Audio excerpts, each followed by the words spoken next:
So, hello once again mga Kamanyaga Tech.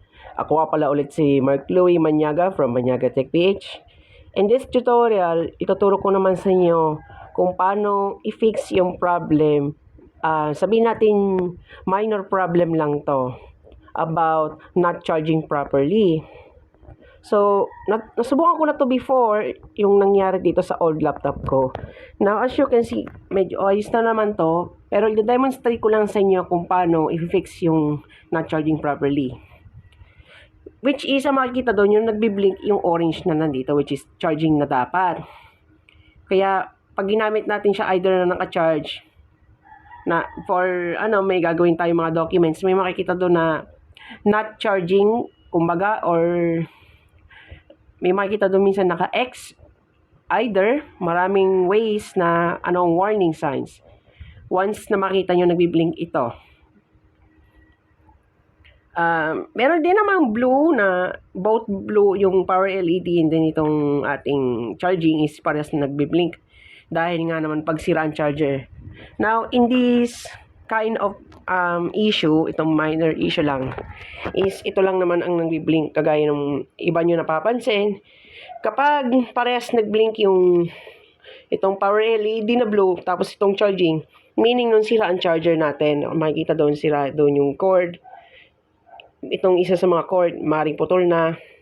Dahil sa pag natatago natin, napapailalim yun, naiipit. Kaya nababali siya ng kusa. So, dito sa case na to, nangyari to sa akin nung last month. Ito ay okay yung charger, bagong bili.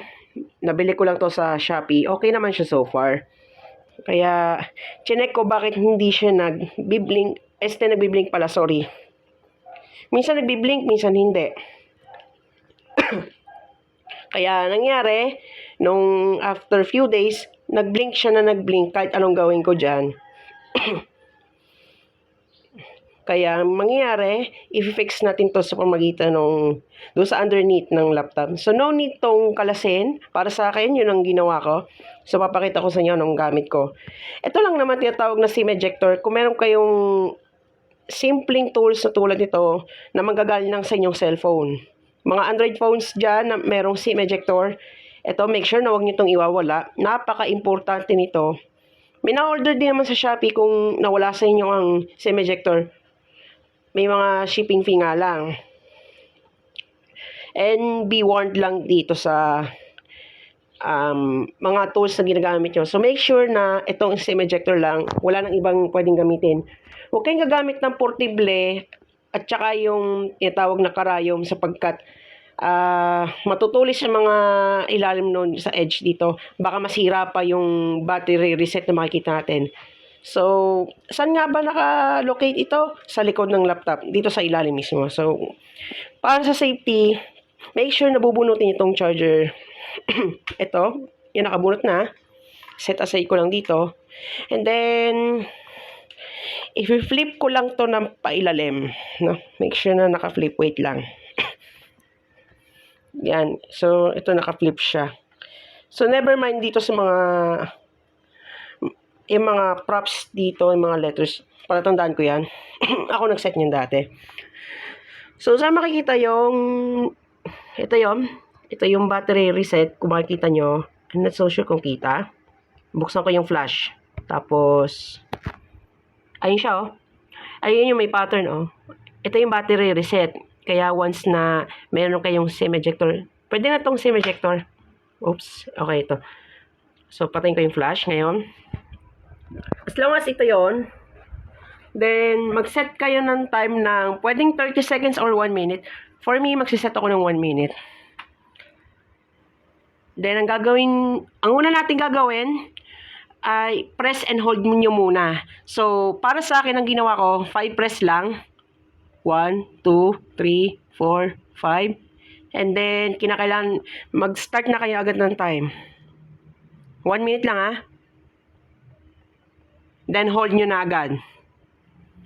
After 5 times, siguraduhin yung naka-hold ang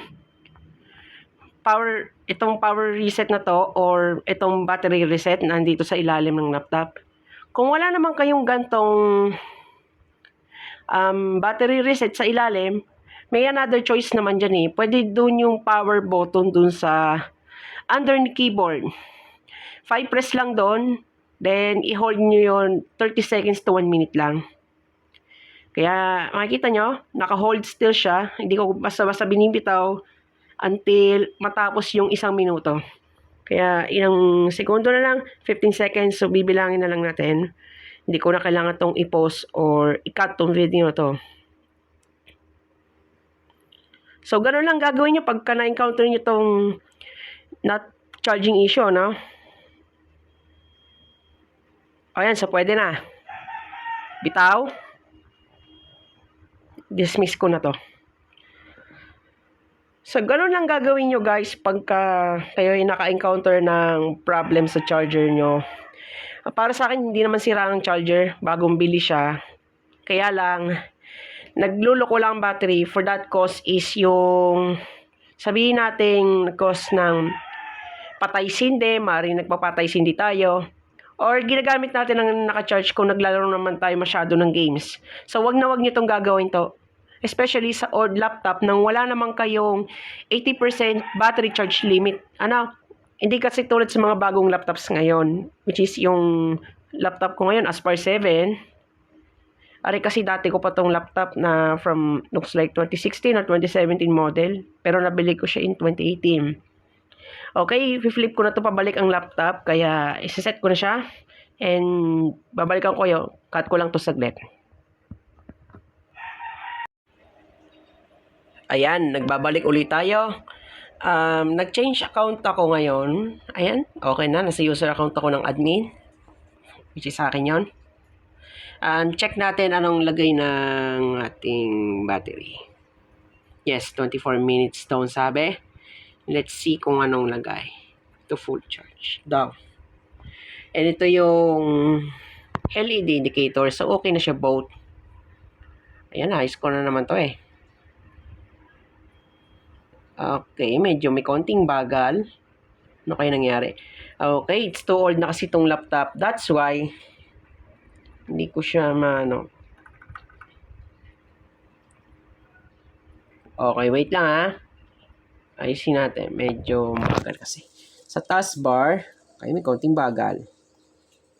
Come on, magbukas ka ng battery. Come on, let's go. Naka-max out na ka to. Pero wala na. Ano magagawa ko?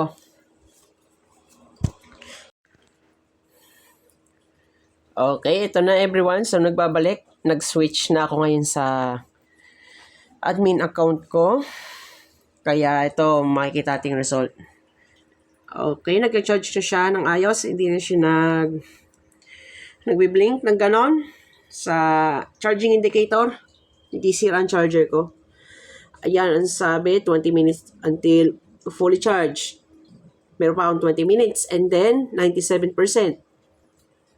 It's all good for now. As you can see, okay na siya. So, ganun lang kadali mag-fix ng not charging properly. It's either charger ang titingnan nyo or yung battery, yung faulty. Pwede na yung depende na yun sa inyo. Kayo na ang bahala. Okay, so that's pretty much it, everyone. So, kung nagustuhan niyo itong video to, so hit a like button. Sa mga hindi pa nakapag-subscribe, so please subscribe. And kung gusto niyo ma-notify, so please hit the notification bell as well para ma-notify kayo sa next videos na may re-release ko at any time. And kung may clarifications kayo or may katanungan, so please mag-comment lang kayo.